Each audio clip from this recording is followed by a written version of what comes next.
Los documentos falsos de Lucía eran tan perfectos que ni la policía podía detectarlos. Terroristas, fugitivos, asesinos. Todos comenzaban nuevas vidas con las identidades falsas que compraban a Lucía. La maestra falsificadora mundialmente famosa tenía un imperio secreto. El estudio fotográfico Recuerdos en el centro de Medellín parecía un negocio familiar típico. Lucía Morales, de 38 años, con cabello negro ondulado hasta los hombros, ojos marrones expresivos detrás de gafas de diseñador, sonrisa profesional y 1.67 metros de estatura, había operado el estudio durante 12 años. Vestía siempre blusas elegantes y pantalones sastre que le daban una apariencia de profesional confiable. Los clientes llegaban para fotografías de pasaporte, retratos familiares, fotos de graduación y eventos especiales. El estudio estaba equipado con cámaras profesionales, luces de estudio, fondos de colores y todas las herramientas que uno esperaría encontrar en un negocio fotográfico legítimo. Pero detrás de la pared norte del estudio, accesible solo a través de una puerta oculta detrás de un armario de equipos, se encontraba el verdadero imperio de Lucía, el laboratorio de falsificación más sofisticado de América Latina. Durante 8 años, Lucía había perfeccionado el arte de crear documentos falsos indistinguibles de los originales. Su clientela no eran turistas necesitando fotos de pasaporte, sino criminales internacionales, fugitivos de la justicia y organizaciones que requerían identidades completamente nuevas para sus operaciones. El primer cliente que transformó la vida de Lucía había sido Miguel Sandoval, un exoficial de inteligencia de 45 años con cabello gris cortado militarmente, cicatrices barely visibles en el cuello y ojos que habían visto demasiado. Miguel había llegado al estudio aparentando necesitar fotos para documentos de viaje. «Necesito algo especial», le había dicho Miguel después de asegurarse de que estaban solos. «Algo que me permita viajar sin hacer preguntas». Esa conversación había cambiado el curso de la vida de Lucía. Miguel le ofreció $50,000 por un pasaporte colombiano completamente falso con una nueva identidad. Era más dinero del que Lucía ganaba en 3 años con fotografía legítima. «Tengo contactos que pueden proporcionar los materiales necesarios», le había explicado Miguel. «Papel de seguridad, tintas especiales, hologramas. Solo necesito a alguien con las habilidades técnicas para ensamblar todo perfectamente». Lucía tenía esas habilidades. Su formación en diseño gráfico y fotografía digital, combinada con años de experiencia en procesamiento de imágenes, la habían preparado perfectamente para entrar en el mundo de la falsificación de documentos. El primer pasaporte que creó para Miguel era una obra maestra. Había estudiado meticulosamente pasaportes auténticos, analizando cada detalle, el peso del papel, la textura, los colores exactos de las tintas, la posición precisa de hologramas y sellos. El resultado final era indistinguible de un documento emitido por el gobierno. Miguel quedó tan impresionado que le trajo 5 clientes adicionales en el primer mes. La reputación de Lucía comenzó a extenderse a través de redes criminales en todo el continente. Para mantener las apariencias, Lucía continuó operando el estudio fotográfico legítimo durante el día. Familias llegaban para retratos, estudiantes para fotos de graduación, parejas para sesiones de compromiso. Lucía los atendía con la misma profesionalidad que siempre había mostrado, pero las tardes y noches pertenecían a su verdadero negocio. Después de cerrar el estudio público a las 6 de la tarde, Lucía abría su laboratorio secreto y trabajaba hasta las primeras horas de la mañana creando documentos que permitían a criminales evadir la justicia y comenzar nuevas vidas. Su laboratorio estaba equipado con impresoras de alta resolución, capaces de reproducir las tintas especiales usadas en documentos gubernamentales, máquinas para aplicar hologramas de seguridad, equipos para envejecer artificialmente documentos nuevos, y una biblioteca completa de plantillas para pasaportes, licencias de conducir, diplomas universitarios y certificados profesionales de 15 países diferentes. El proceso de crear una identidad completamente nueva tomaba aproximadamente una semana. Lucía comenzaba con una fotografía del cliente, que retocaba digitalmente para que coincidiera perfectamente con el estilo usado en documentos oficiales. Luego creaba una historia de respaldo completa, lugar de nacimiento, educación, historial laboral, referencias familiares. Uno de sus clientes más memorables había sido Elena Vázquez, una mujer de 32 años con cabello rubio teñido, ojos azules que parecían demasiado intensos, y una sonrisa que no llegaba a sus ojos.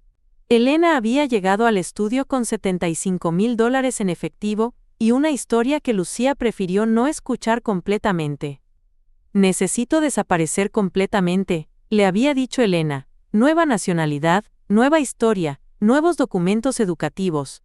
Como si la persona que soy ahora nunca hubiera existido. Lucía había creado para Elena una identidad como ciudadana española llamada Carmen Ruiz, con un pasaporte, licencia de conducir española, diploma universitario en administración de empresas, y hasta certificados de vacunación que le permitirían viajar a cualquier parte del mundo sin despertar sospechas.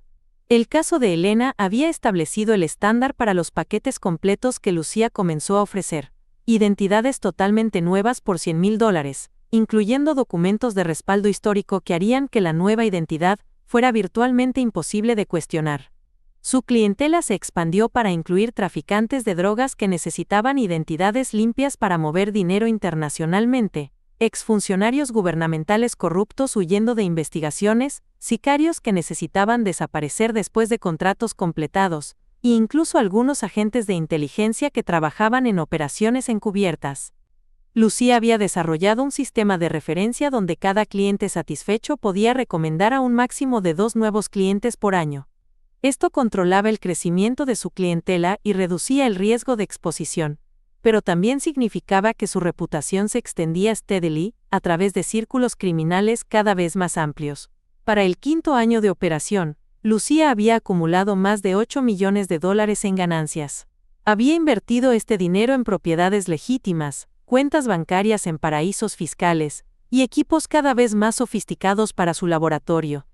Su operación había crecido hasta incluir contactos en oficinas gubernamentales que le proporcionaban plantillas actualizadas de documentos oficiales, proveedores de materiales especializados que le vendían papeles de seguridad y tintas restringidas, e incluso un falsificador de sellos oficiales que trabajaba exclusivamente para ella. El punto de inflexión llegó cuando Lucía recibió una solicitud que la hizo cuestionar los límites éticos de su negocio. Carlos Mendoza, un hombre de 40 años con cabello negro peinado hacia atrás, traje caro, y una presencia que irradiaba violencia controlada, había llegado al estudio con una solicitud específica. «Necesito documentos para 5 personas», le había dicho Carlos. «Identidades completamente nuevas, con historiales que los muestren como refugiados políticos de Venezuela». La solicitud en sí no era inusual, pero cuando Carlos mencionó casualmente que estos documentos serían usados para infiltrar un campo de refugiados donde planeaban secuestrar a familias específicas para pedir rescates, Lucía se dio cuenta de que su trabajo estaba facilitando no solo evasión de justicia sino crímenes activos contra inocentes. «El precio será $750,000», le había dicho Lucía, citando una cifra tan alta que esperaba que Carlos declinara. «Aceptado», respondió Carlos inmediatamente colocando un maletín lleno de efectivo sobre el escritorio. Esa noche Lucía había creado los documentos solicitados, pero por primera vez desde que comenzó en el negocio de falsificación, sintió una culpa profunda sobre las consecuencias de su trabajo. Su crisis de conciencia fue temporal. Los $750,000 de Carlos representaban más dinero del que había ganado en cualquier transacción anterior, y Lucía usó las ganancias para expandir su operación internacional. Estableció contactos en Lima, Caracas y Quito, creando una red de laboratorios satélite donde técnicos entrenados por ella producían documentos falsos bajo su supervisión remota. Lucía se había convertido en la líder de una organización criminal que operaba en 5 países y procesaba más de 200 identidades falsas por año. Su red había crecido tanto que había desarrollado especializaciones. Un laboratorio en Caracas se enfocaba en pasaportes venezolanos y documentos de refugiado. El laboratorio en Lima producía documentos peruanos y brasileños, y el laboratorio en Quito se especializaba en documentos ecuatorianos y mexicanos. Lucía coordinaba toda la operación desde su estudio en Medellín, manteniendo control de calidad y manejando clientes de alto perfil personalmente. La caída de Lucía comenzó con un error que habría sido insignificante en cualquier otro negocio, pero que en el mundo de la falsificación documentaria fue fatal. Diego Herrera, un detective de la Policía Nacional especializado en crímenes documentarios, había estado investigando un patrón de pasaportes colombianos perfectos que aparecían en arrestos internacionales. Cada vez que las autoridades de otros países arrestaban criminales colombianos, los documentos que portaban eran técnicamente perfectos, pero contenían información biográfica que no coincidía con registros oficiales. Diego era un investigador meticuloso de 44 años, con experiencia en análisis forense de documentos. Había notado que todos los pasaportes sospechosos compartían características técnicas muy específicas: el mismo tipo de papel, idénticas técnicas de aplicación de hologramas, y fotografías que habían sido procesadas con el mismo software de edición. «Alguien está produciendo documentos en masa», le había dicho Diego a su equipo. «Y quien quiera que sea, tiene acceso a materiales oficiales y conocimiento técnico excepcional». La investigación de Diego lo llevó a analizar todos los estudios fotográficos en Medellín que tenían el equipo necesario para producir fotografías de calidad oficial. Su lista inicial incluía 47 establecimientos. Diego comenzó visitaciones de rutina, aparentando ser un cliente potencial que necesitaba fotografías para documentos de viaje. En cada estudio, observaba cuidadosamente el equipo disponible, la calidad del trabajo y las habilidades técnicas del personal. Cuando llegó al estudio Recuerdos de Lucía, inmediatamente notó algo diferente. El equipo fotográfico era significativamente más avanzado de lo que requería un negocio normal, y Lucía mostraba conocimiento técnico sobre procesamiento de imágenes que excedía lo necesario para fotografía convencional. «Necesito fotos para pasaporte», le había dicho Diego, observando cuidadosamente la reacción de Lucía. «Por supuesto», respondió Lucía profesionalmente. «¿Para qué país específicamente?». Diferentes países tienen requisitos ligeramente diferentes para fotografías oficiales. La pregunta había alertado a Diego. La mayoría de fotógrafos no conocían las especificaciones detalladas para fotografías de pasaporte de múltiples países. Esa información era útil solo para alguien que trabajaba regularmente con documentos oficiales. Diego regresó esa noche para vigilancia. Desde un vehículo estacionado en la calle opuesta, observó el estudio después del horario de cierre. Las luces permanecían encendidas hasta altas horas, y ocasionalmente veía sombras moviéndose en áreas del edificio que parecían estar más allá del espacio visible del estudio. Después de 3 noches de vigilancia, Diego había visto suficiente para justificar una investigación más profunda. Solicitó una orden judicial para instalar equipo de vigilancia e interceptar las comunicaciones del estudio. La evidencia que recopiló durante las siguientes 6 semanas era abrumadora. Las grabaciones mostraban clientes llegando con maletas llenas de efectivo, conversaciones sobre documentos especiales y referencias a problemas de viaje que requerían soluciones creativas. Más damaging aún, Diego había logrado interceptar comunicaciones entre Lucía y sus laboratorios satélite en otros países. Las conversaciones incluían discusiones técnicas sobre técnicas de falsificación, coordinación de envíos de materiales especializados y informes sobre producción de documentos específicos para clientes identificados. La evidencia más convincente llegó cuando Diego presenció una transacción completa a través de vigilancia de video.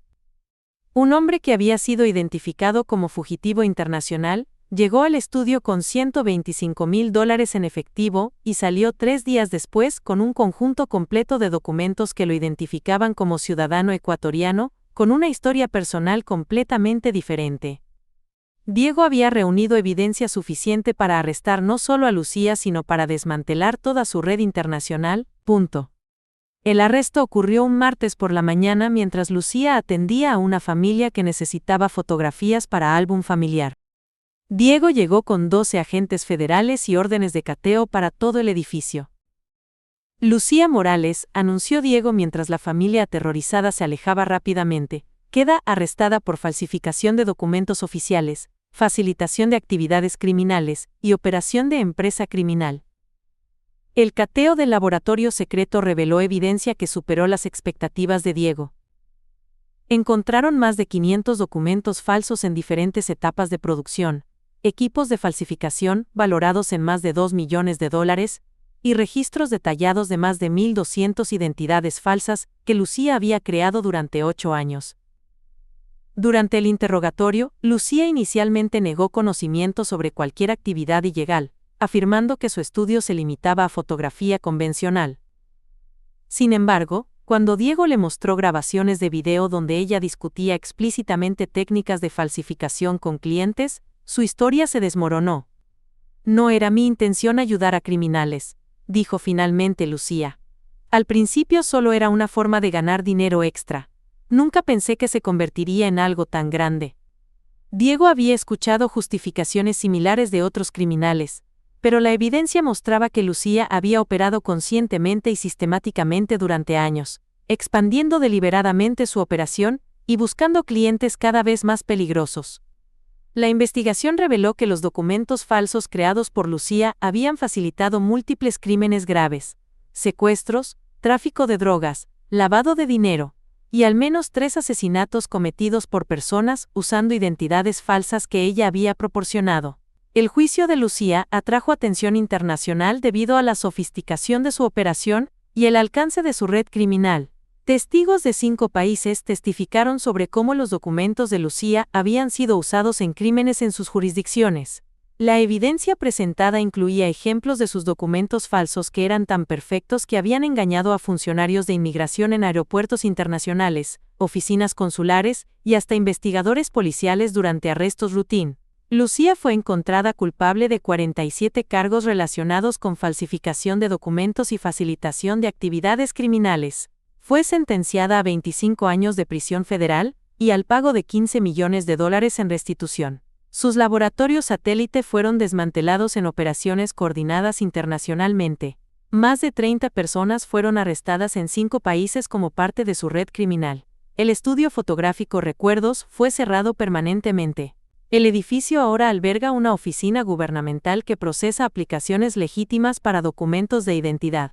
Una ironía que no se perdió en los investigadores del caso. Diego fue promovido y ahora dirige una unidad especializada que combate falsificación de documentos a nivel internacional. El caso de Lucía se estudia en academias policiales como ejemplo de cómo operaciones criminales sofisticadas pueden esconderse detrás de negocios aparentemente legítimos. Lucía cumple su sentencia en la cárcel federal de mujeres donde trabaja en la biblioteca.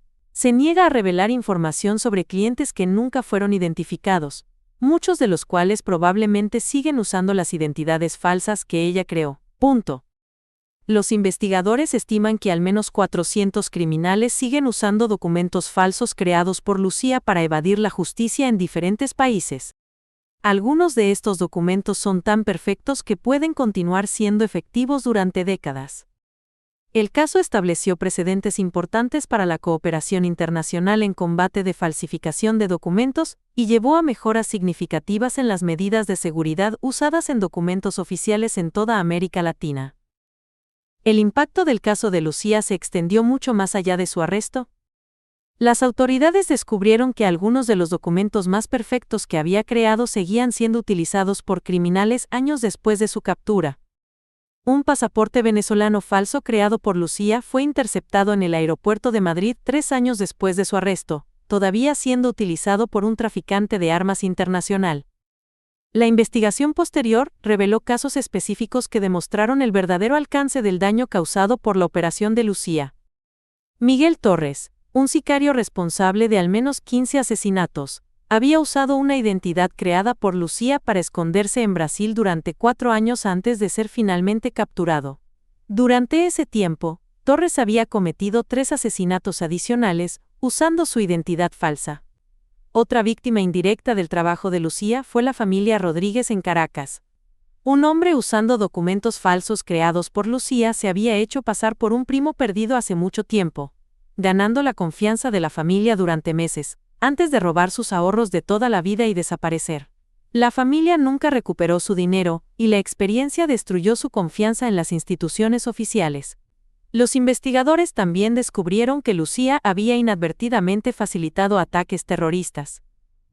Un grupo responsable del bombardeo de un centro comercial en Lima había usado documentos falsos creados por ella para infiltrarse en el país y establecer una célula operativa.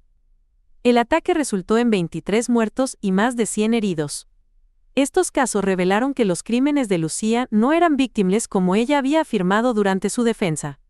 Cada documento falso que había creado había tenido consecuencias reales en vidas reales, creando ondas de destrucción que se extendían mucho más allá de su laboratorio secreto. La investigación de Diego también reveló la complejidad internacional de combatir este tipo de crimen. Los laboratorios satélite de Lucía habían sido más difíciles de cerrar de lo anticipado. El laboratorio en Caracas continuó operando durante 6 meses después del arresto de Lucía, bajo el liderazgo de uno de sus técnicos entrenados. Solo fue cerrado después de una operación conjunta entre autoridades venezolanas y colombianas. El laboratorio en Lima había logrado destruir la mayoría de su evidencia antes de la llegada de las autoridades, y varios técnicos habían escapado para establecer operaciones más pequeñas en ciudades diferentes. Algunos de estos spin-offs seguían operando años después del caso original, aunque a una escala mucho menor.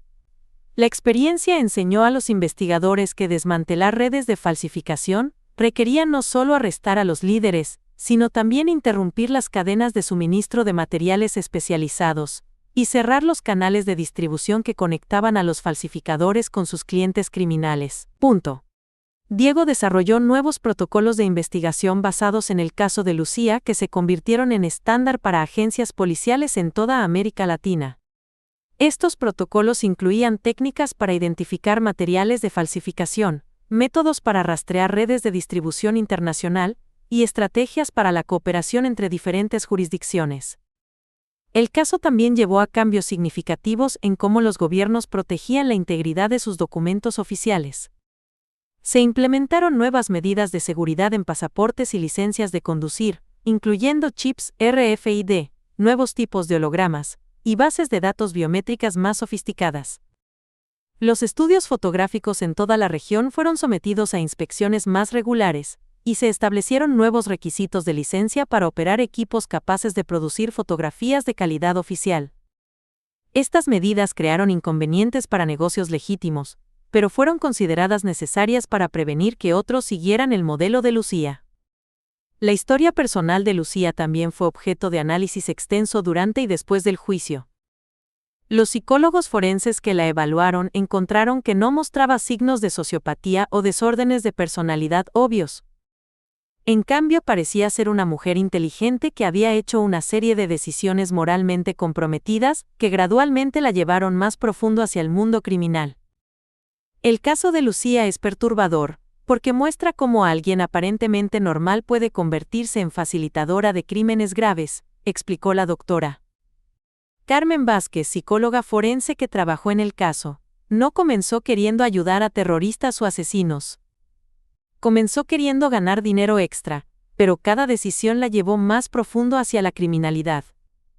Esta historia ilustra cómo habilidades técnicas legítimas pueden ser corrompidas para facilitar crímenes graves y cómo negocios aparentemente inocentes pueden servir como fachadas para operaciones criminales sofisticadas.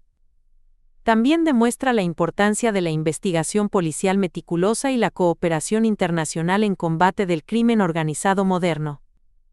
La historia de Lucía Morales sirve como recordatorio de que en el mundo digital moderno, la identidad se ha convertido en una mercancía que puede ser comprada, vendida y falsificada por aquellos con las habilidades técnicas y la falta de escrúpulos morales para hacerlo.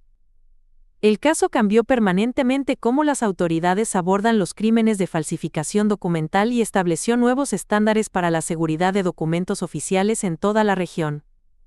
Si esta historia te hizo reflexionar sobre la importancia de la verificación de identidad y la seguridad documental en nuestro mundo moderno, compártela para crear conciencia sobre estos riesgos.